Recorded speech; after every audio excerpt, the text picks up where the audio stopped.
If Ukraine wins and it does so by neutralizing Belgorod and Rostov-on-Don, we're at the beginning of the Russian disintegration.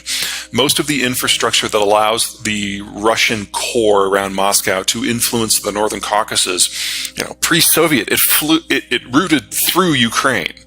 And the only other reliable route goes through Rostov-on-Don. And if they lose that, they are almost let me put this into European terms. There's a Utah-sized desert between the two. So that's bigger than Austria, about twice the size of Austria. No, three times the size of Austria. Crap, yeah, that's huge. And so their ability to protect, their ability to dictate the security environment of the Northern Caucasus would evaporate. And yes, we do have Kadyrov, who's that megalomaniac psychopath, who runs Chechen forces today. But he does that because he has a security agreement with Putin personally. Yeah. If the Russian forces cannot penetrate into the North Caucasus, that'll evaporate in a day. And now all of a sudden the Russians have lost the entirety of their southern anchor. Once that goes down, every other minority in the Russian Federation is going to look good and hard on their map and good and hard at the Kremlin and figure out how much wiggle room they have. And some of those minorities have a lot more influence and are in positions that are very sensitive to the Russian state. For example, if the Tatars or the Bashkirs broke away, that would be it. Moscow would lose control of the entirety of Siberia, complete with all of the oil. So we really are looking at Russia's twilight years if this war goes the wrong way for them. Mm-hmm. So pros and cons. Obviously, Ukraine is a more enthusiastic member of NATO today than several NATO members. So from a security point of view, it would probably be a shoo-in for a victorious Ukraine to join NATO.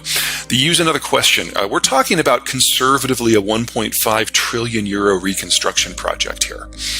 And that assumes that Ukraine can even survive, which is an open question. I mean, we're all rooting for Ukraine now. But if Ukraine were to win tomorrow and the guns were to fall silent, you got to look at what's left, not just in terms of physical damage. This is a country that has been experiencing a far steeper demographic decline than even Germany. And that was before 2 million women and children fled, and before the Russians started kidnapping children in the tens of thousands, perhaps even in the hundreds of thousands. So this is the last generation that Ukraine could theoretically be a functional economic system. You fast forward to 2050, 2060, and there just are not enough people under age 50 to even try. Well, that's obviously been the Russian position for some time, but it's not like you wave a wand in London or Washington and all of a sudden countries join NATO. It's a parliamentary process that requires multiple stops of ratification in the candidate country as well as in the existing NATO members. And it requires unanimity at least at 2 different steps. Also, you ask to join NATO. Russia tells you when you're joining Russia.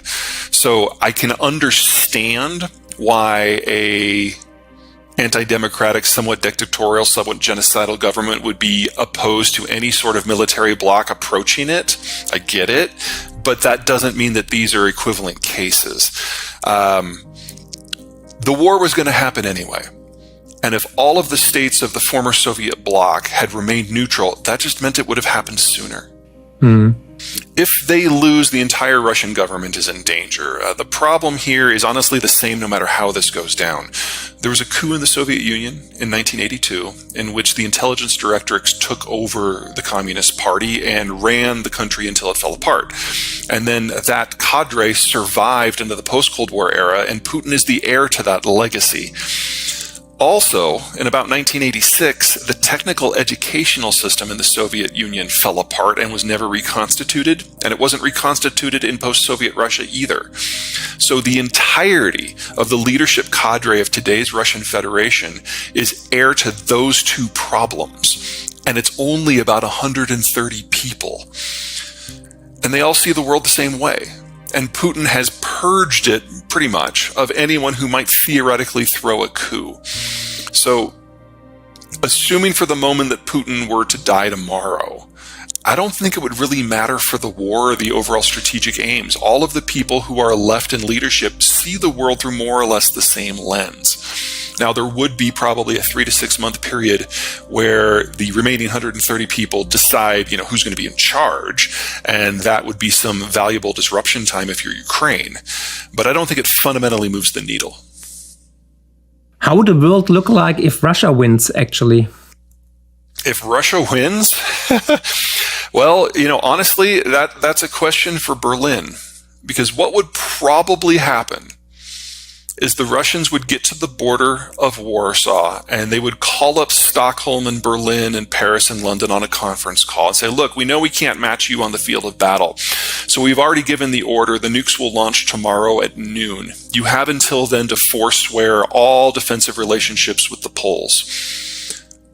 Yeah, I don't think that's going to happen with this conflict. We're dealing with a country that is literally dying, and they are not interested, except for maybe in buying time a little bit. Let me hit that in 3 pieces. First, and most importantly, I have no information that points fingers at anyone. So I personally do not know, and I do not know anyone who knows. And I've even been to Langley in the last few months, and they don't know. Officially anyway. So there's that. Number 2, the 2 dominant theories don't make much sense to me. So the first dominant theory, of course, is that the Russians did it to their own pipeline, but this was Russia's primary method of manipulating Germany, which they've done so effectively for so long, so that doesn't really hold water for me. The second theory is that the United States did it in order to make sure that the Europeans had no choice but to stand against the Russians. And I could have entertained that as of August 31st of last year. But on September 1, the Kremlin ordered Nord Stream shut down and publicly delivered an ultimatum to Berlin, basically saying, look, without this, you will deindustrialize and your entire economic model will fail. Or you can stab Ukraine in the back and pull out of the coalition supplying Ukraine, in which case we will turn it back on. You have to choose between being Western or modern. And the Americans were getting the hammer ready because from the last 30 years of German behavior, we thought we knew what the Germans were going to do. We thought they were going to side with the Russians again. And then they didn't. Germany chose to pay an incredibly steep economic and cultural price in order to protect its values.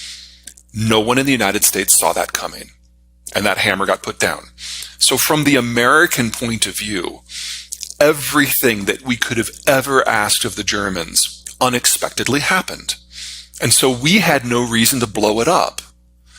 Now, my personal theory, and I have no information to back this up on the ground, is that it was Gazprom. Because the order to shut the pipeline off came from Moscow, not from Gazprom. And Gazprom contractually was now on the hook for paying the Germans for replacement supplies at whatever price the Germans had to pay to get those supplies. So, up by a factor of 8 almost overnight. But if force majeure kicked in, then that all goes away. So, that's my theory.